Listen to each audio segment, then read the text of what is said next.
This is how St. John Bosco was nearly killed with a butcher knife. In a previous episode, we described how two ruffians came to the oratory to warn Don Bosco to stop publishing Letture Cattoliche. They were Waldensians who were greatly offended by his brilliant refutations of their heresies in his popular magazine. On their way out, they threateningly promised, "We'll see you again." These words and their none too subtle threats during their conversation form just a single link in a long chain of vicious attempts on Don Bosco's life. Today I'm going to recount two, which involved poisoned wine, poisoned chestnuts, and a madman named Andre. The Miracles and Prophecies of St. John Bosco, a project of America Needs Fatima. I'm your host, Matthew Miller. Subscribe for new episodes every Monday, Wednesday, and Friday. One evening after supper, while Don Bosco was engaged in his role of teaching, two sinister-looking men appeared at the oratory and asked him to rush to the bedside of a man in a nearby neighborhood. He was dying and wanted to make his confession. Ever ready to provide spiritual assistance, Don Bosco quickly turned over the class to someone else. As he was about to leave, realizing that it was already dark, he thought it prudent to have some of the older boys accompany him. "But there's no need," the two strangers said. "We'll escort you there and back. Their presence might upset the sick man." "Oh, never mind," Don Bosco replied. "My boys always enjoy a good walk. When we get there, they'll wait for me outside." Reluctantly, the two men led the way. When they came to the house, they ushered Don Bosco into a room on the main floor, telling him, "Please wait here a moment while we tell the patient you're here." The boys remained outside. In that room, there were several men gathered festively around a table. Seemingly, they had enjoyed a fine supper and now were leisurely savoring, or pretending to savor, chestnuts. After greeting Don Bosco very respectfully and praising him enthusiastically, they invited him to sample some of the chestnuts. Don Bosco courteously declined, saying, "Thank you, but I really don't feel like any. I just had my supper." "Then you won't refuse at least a glass of our wine," they chorused. "It's one of the best. It's from Asti." "No, thank you. I never drink except at meals. It upsets my stomach, you see." "Oh, come now. A little sip won't hurt you. It'll even help your digestion. You could at least drink to our health." So saying, one of the men reached for a bottle and filled all the glasses. Since he had deliberately set out one glass too few, he placed the bottle on the table and went to fetch another glass, which he proceeded to fill up from a second bottle standing near it. He then offered it to Don Bosco, who had not failed to observe the maneuver. Obviously, they were offering him a poisoned drink. Without betraying his suspicion, Don Bosco lifted the glass and toasted the ruffians. Then he put it down on the table again, excusing himself.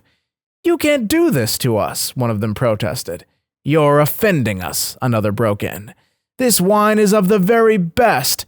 Drink to our health," they all shouted. "I already told you that I don't feel like drinking, and now I'll add that I cannot and will not drink it," Don Bosco replied. "Yes, you will," they shouted again. With these words, two of them grabbed Don Bosco by his shoulders and told him, "We won't swallow this insult. Drink you shall, and by force if necessary." Don Bosco was in a tight spot. He couldn't physically resist, nor would it have been prudent to do so. Therefore, he decided to try his luck, saying, "If you really want me to drink, then let go of me, or I won't be able to hold the glass steady." As soon as they released their hold, Don Bosco instantly darted to the door. Fortunately, it wasn't locked, and he quickly opened it.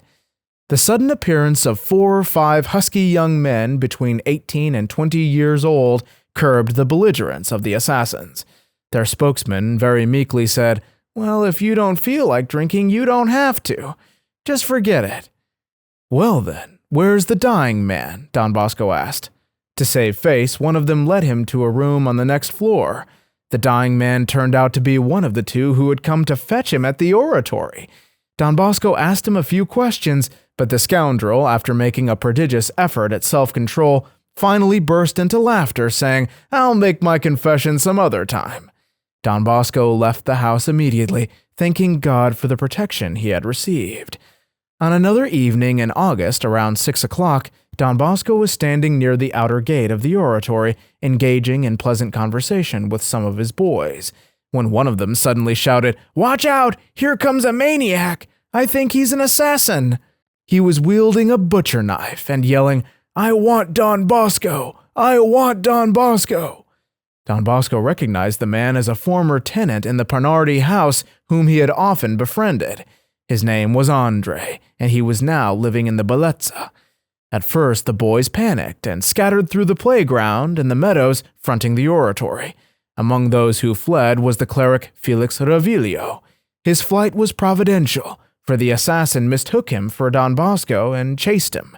By the time he realized his mistake and turned back toward the gate, Don Bosco had rushed to the safety of his room, after having first locked the small iron gate at the foot of the stairs.